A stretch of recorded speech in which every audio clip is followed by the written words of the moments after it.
Dinajpur textile মিলসটা এটা প্রায় 15-20 বছর যাবত বন্ধ আছে, তবে এখানে প্রশাসনিক কার্যক্রম চলে। আমাদের টেক্সটাইল মিলের ভিতরে হাজার হাজার কোটি টাকার সম্পদ রয়েছে।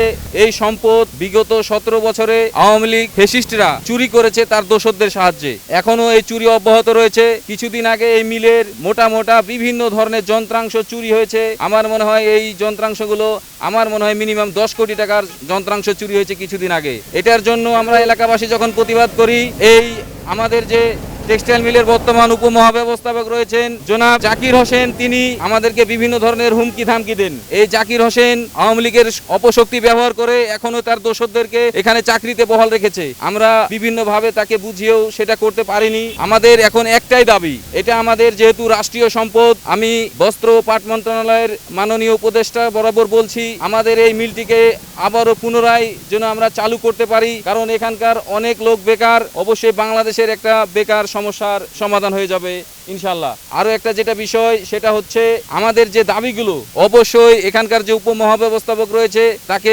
অনতিবিলম্বে এখান থেকে সরিয়ে নিতে হবে, চাকরিচ্যুত করতে হবে এবং তার দোসরদের সহ।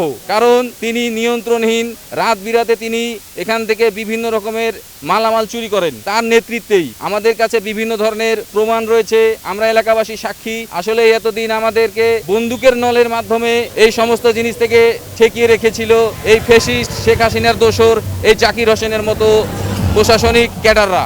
এরা আসলেই প্রশাসনিক ক্যাডার বলবো না, এরা হচ্ছে আসলে প্রশাসনিক মাস্টার প্ল্যান একজন চোর। এরা কলমের গুতার মাধ্যমেই এই মিলটাকে কার্যত শেষ করে দেওয়ার পায়তারা করছে এই আওয়ামী ফ্যাসিস্টের দোসররা। তাই আমাদের এই গ্রামবাসীর পক্ষ থেকে একটাই দাবি, অনতিবিলম্বে এই জাকির হোসেনকে অবশ্যই এখান থেকে প্রত্যাহার করতে হবে।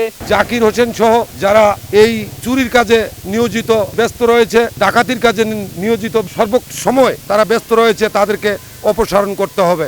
আধারে কোটি কোটি টাকার যন্ত্রাংশ বিক্রি করে শেষ করে দিয়েছে।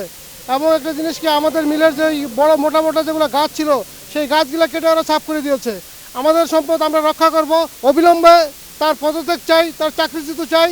আমরা তাকে মিলে আর দেখতে চাই না। এখানে আওয়ামী লীগের যে দোসরগুলা এখনো আছে, তাদেরকে একজনকে এখানে প্রশাসন আছে ধরার পর টাকার বিনিময়ে তাকে ছাড়ে দিয়ে চলে গেল। তার জন্য গত 10 ফেব্রুয়ারি আমরা এখানে মানববন্ধন করি যে প্রশাসন কেন তাকে অ্যারেস্ট করলো এবং টাকার বিনিময়ে ছাড়ে দিয়ে আবার চলে গেল। আওয়ামী লীগের সে বর্তমান ইউনিয়ন সাংগঠনিক তাহের আলী নাম, তাকে ছাড়ে দিয়ে চলে গেল টাকার বিনিময়ে প্রশাসন। এর জন্য আমরা প্রশাসনের দৃষ্টিও আকর্ষণ করতেছি। পাশাপাশি এখানে এখন যারা এটা পরিচালনা করতেছে এই দিনাজপুর টেক্সটাইল মিল, এটা আমাদের এলাকার একটা গর্ব ছিল, এখনো আছে। এখানে যে আওয়ামী লীগের দোসররা এখন এখানে আছে, তারা বিভিন্ন সময় বিভিন্ন কলা কৌশল চালাচ্ছে এবং এখানকার মেশিনারির যন্ত্রপাতি, গাছপালা সহ সবকিছুই তারা একের পর একটা করে চুরি করে বিক্রি করতেছে এবং ধ্বংস করতেছে আমাদের এলাকার প্রতিষ্ঠানটাকে। দেশ থেকে আওয়ামী লীগ বিতাড়িত, যেখানে আওয়ামী লীগ বিতাড়িত, হাসিনা বিতাড়িত, সেখানে এই জাকিরের নেতৃত্বে আওয়ামী লীগের দোসররা এর ভিতরে এখনো অবস্থানরত। অতএব এই জাকির সহ এর সাথে যত আওয়ামী লীগের দোসর আছে, এখানে প্রত্যেককে প্রত্যাহার করতে হবে।